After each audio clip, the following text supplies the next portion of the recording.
The rook is found in great numbers in Britain, Europe and Asia. It's a bird which everyone knows, but knows almost nothing about. A bird even today, surrounded by folklore and superstition, reputed to sit in Parliament, to hold court, to pronounce sentence of death on fellow rooks. For all of this there is no scientific evidence whatever. But what we do know about the rook is strange enough. This is a bird which starves amid the lush growth of summer. A bird whose young grow up within a colony, but leave in the autumn and fly away to no one knows where. A bird whose local population mysteriously doubles in winter, but returns to normal in spring. An astonishingly stable bird, whose ability to regulate its breeding numbers remains unaffected by the weather, or even by shooting. Year after year, in some rookeries, almost every young bird is killed.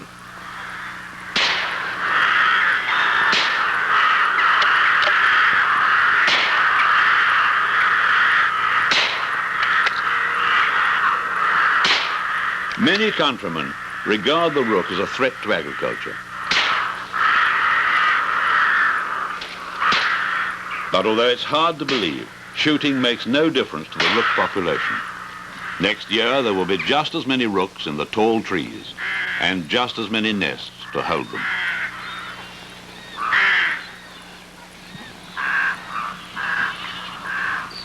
How does the rook manage to regulate its numbers with such amazing constancy? What damage, if any, does it do? These are two of the problems being studied by Aberdeen University zoologists. And for their research to be effective, they must know some of the birds as individuals. So, whenever possible, rooks are trapped and marked with these special wing tags. Wing tagging is an expert's job, but it's quite painless. The birds are neither hurt nor hindered in flight. When released, a rook finds its way back to its rookery, but now it can be recognized.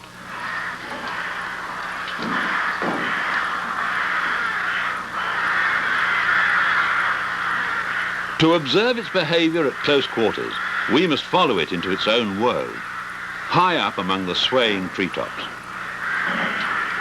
Rooks are very cautious and keen-eyed. An observer must never enter or leave a hide by himself, but always be accompanied. Like other birds, rooks seem to forget numbers very quickly. Even though 2 or more persons enter a hide together, the rooks will soon settle down again, so long as one person is seen to leave.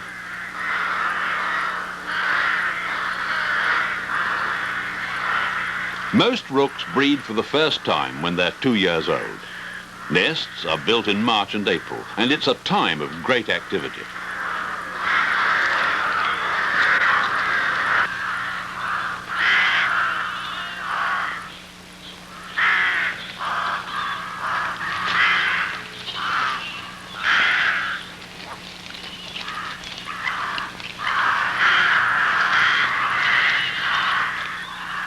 It's interesting to see how they work away at a twig with this quivering movement until it finally locks into place.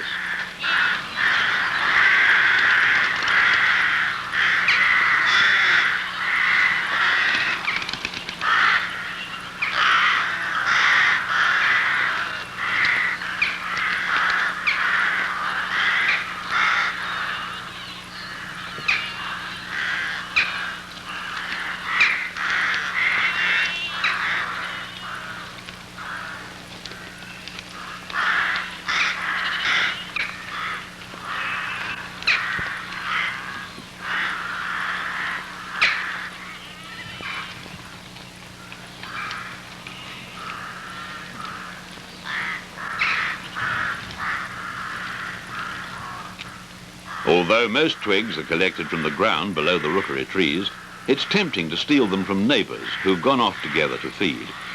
And twig stealing soon turns into mass robbery.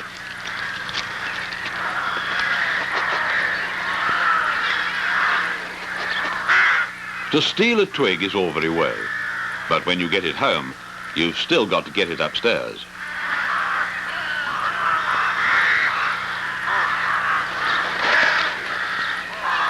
Twig thieving goes on all over the rookery. While one bird is away raiding somebody else's nest, another bird is raiding his. Although they all get their nest built in the end, some pairs have to rebuild several times.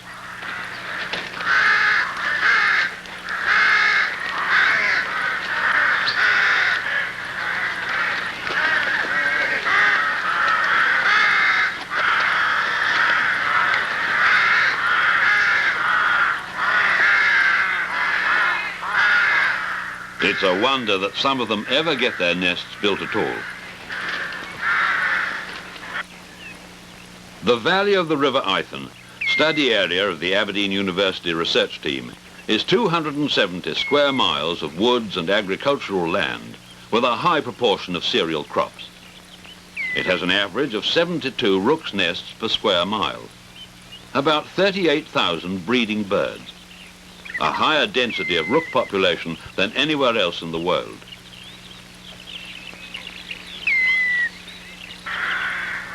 These figures are known from nest counts made each year at the peak of the breeding season.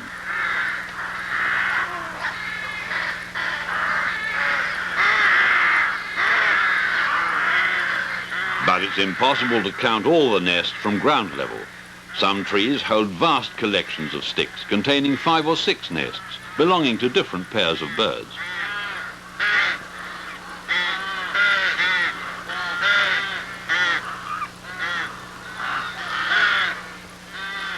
At the peak of breeding, nest counts give an accurate rook count. There are 2 birds per nest. But later in the season, this no longer applies. The young birds are on the wing, and there are strangers visiting the rookeries, like this bird, whose wing tag numbers identify him as an outsider. Now the birds themselves must be counted, and this is made possible by Polaroid photography. At dusk, the roosting rooks are put up by broadcasting their distress call through a loudspeaker.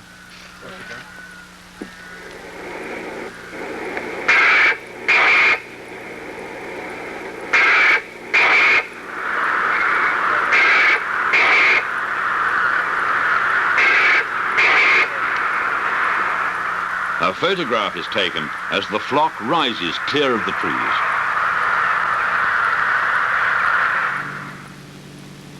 Later, in the laboratory, the rookery population can be counted from the photograph under a low-powered microscope.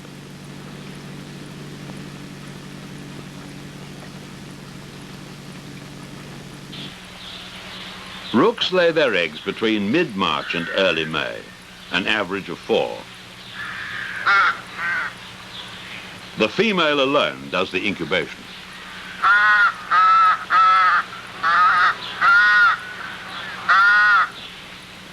The feeding of the female is done entirely by the male, who spends nearly all his time foraging for food.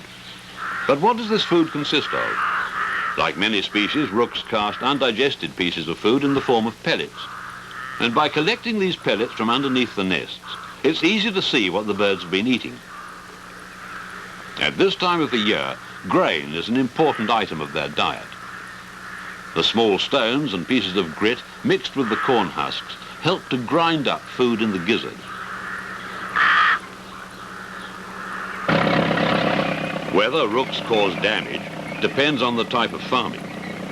On pasture, they do no harm, but on arable land, they can certainly cause damage to cereals. Oats are the most popular.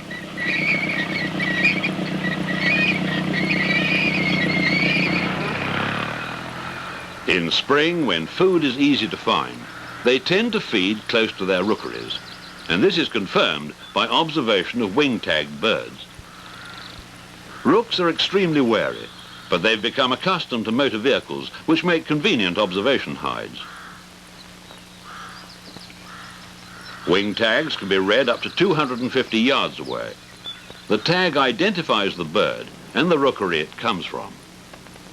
Sightings plotted on a chart build up a picture of the rook's feeding range. Close to the rookery in spring and winter, much further away in summer. The incubation period is 18 days, and the eggs hatch in order of laying, since the female sits from the day the first egg is laid.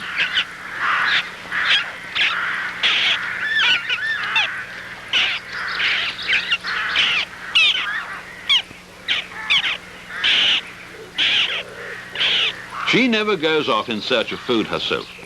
Her share of the work is to protect the young rooks, clean the nest out and keep it in good repair. The male rook is a great opportunist. Taking advantage of the plough, he forages about, filling his pouch with worms and insects and leather jackets.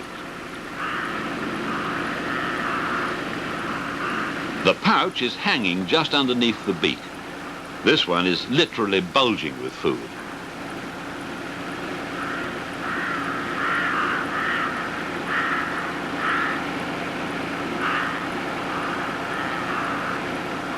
He works tremendously hard.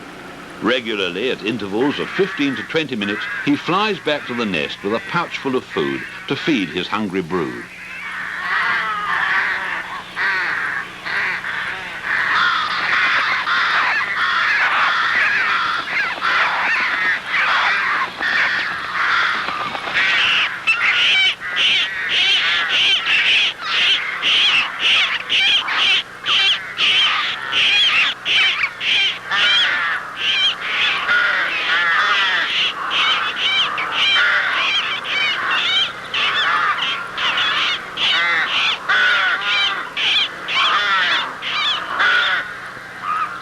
As the young birds grow, more and more food is needed, and the male works a 16-hour day. But at this time of the year, there's an abundance of food, and he can find it very easily. His feeding rates have been measured by patient observation. These give a direct indication of the availability of food. Behind the plough, a male rook can fill his pouch in 5 or 6 minutes. On grassland at this time of the year, it takes him about 20 minutes. The amount of food near the surface within range of a rook's bill varies according to the season. It can be measured by taking cores of soil 3 inches deep.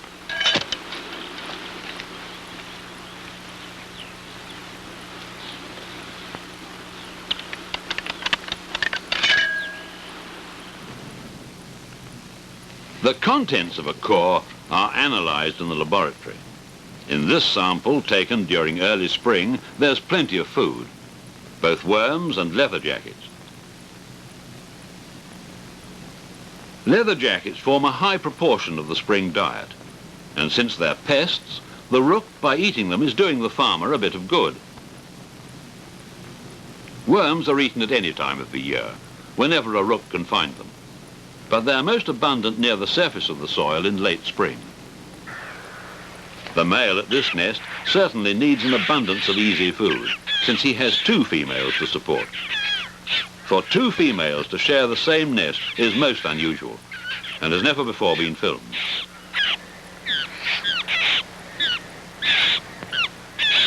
Having fed both females and young, the male staggers off to find yet more food. And during his absence, another male, clearly a stranger since he's got wing tags, flies up to the nest and attempts to rape one of the sitting females.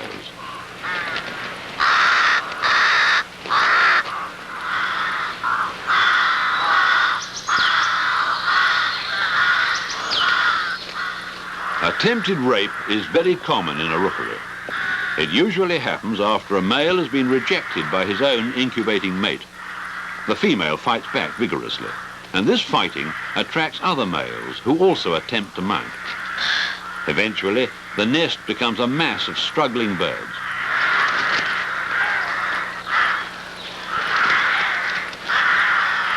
There's little doubt that these hectic scuffles result in eggs or young birds being kicked out of the nest.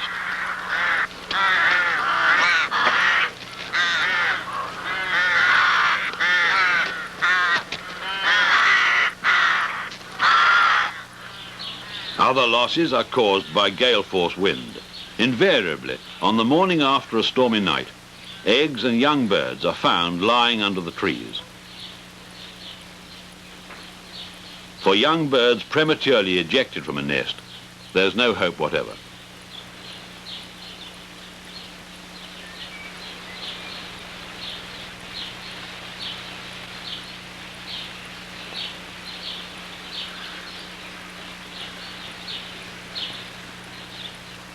From the 4 eggs laid, an average of 1 young bird per nest survives to fledgling age. And at this stage of its life, with its black bristles, it looks very crow-like. Indeed, the black-faced juvenile rook is often mistaken for a crow. The white patch of skin round the base of the beak, characteristic of the adult, will not form until the bird is a year old. But many of these young rooks will not live as long as a year.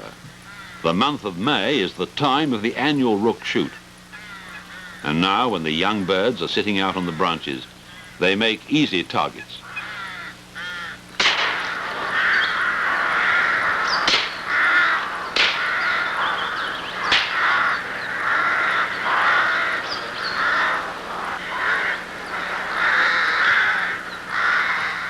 But even from unshot rookeries, a great number of young birds, as well as some of the adults, are doomed to die very soon of starvation. Strange though it may seem, summer is the worst time of the year for rooks. When everything in the countryside is growing up, their choice of feeding grounds is restricted mainly to relatively unproductive areas of freshly cut grass.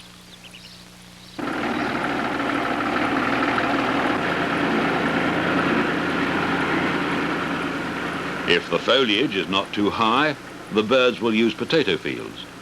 During a dry spell following a late spring, they'll dig up and peck the young tubers, an example of damage to the farmer. Another example of damage is their treatment of young turnips, which they pull up and fling aside in the search for grubs or worms underneath.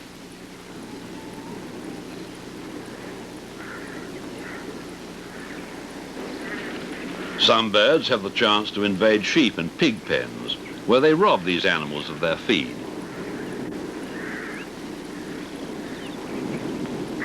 They show great ingenuity in penetrating the farmer's defences.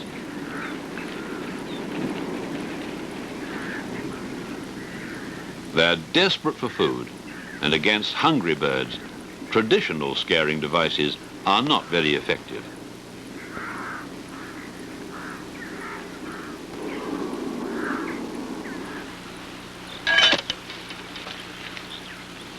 There's no mystery about the rook's difficulty in finding food in summer.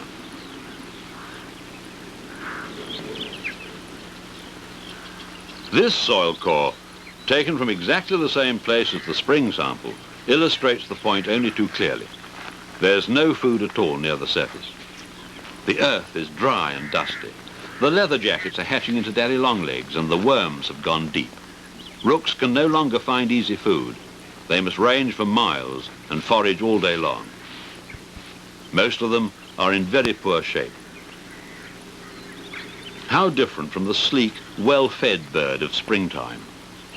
After the rigours of the breeding season, the adults are in their annual molt, which makes extra demands on their stamina.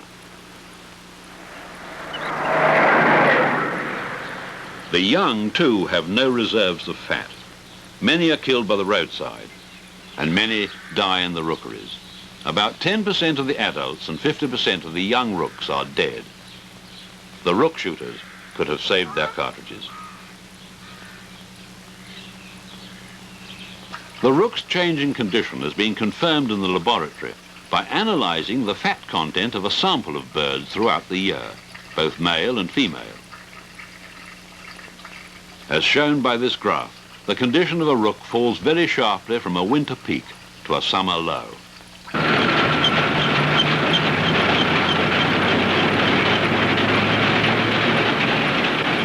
With the ripening of the harvest, the remaining rooks quickly regain their condition by feeding in the stubbles. Throughout the autumn and winter, they no longer sleep in their rookeries, but gather at sunset in huge communal roosts.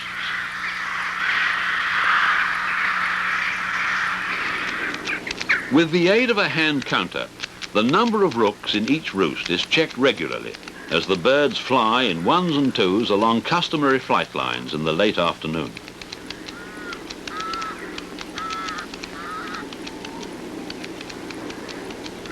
The results come as a surprise. The number of rooks has doubled. The valley holds twice as many birds in winter as in summer. These extra birds are not the survivors of local young born that year. Those have long since dispersed and will not return until the following spring. Ringing confirms that at least some of the newcomers are immigrants from Scandinavia, presumably in search of a milder winter.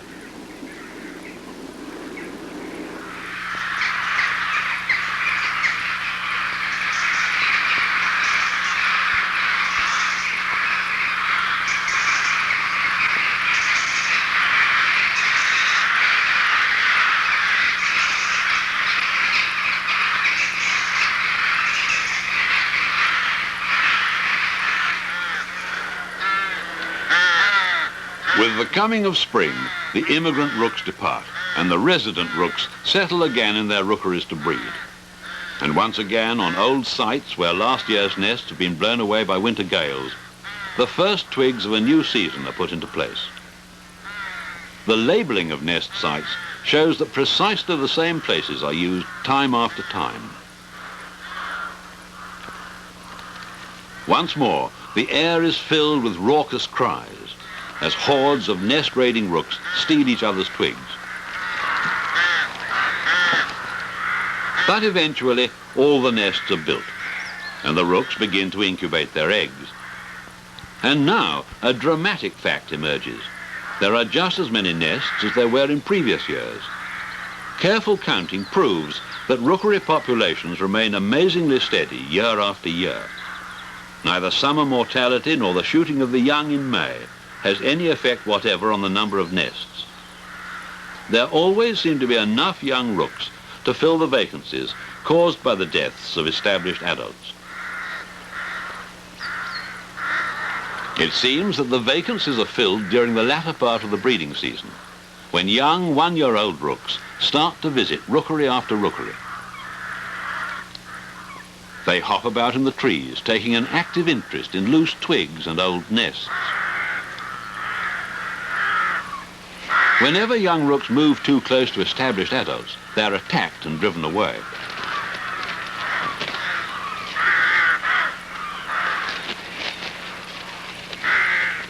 But some young birds show a surprising determination to settle in certain rookeries, like these young wing-tagged birds that keep returning to the same place time after time.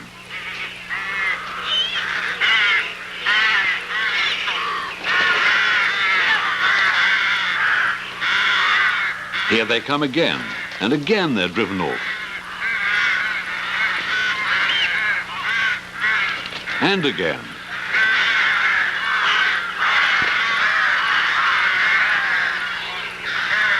Eventually, although driven away from the main nesting area, some of these persistent black-faced young manage to establish themselves on the fringe of a colony and nest there the following year.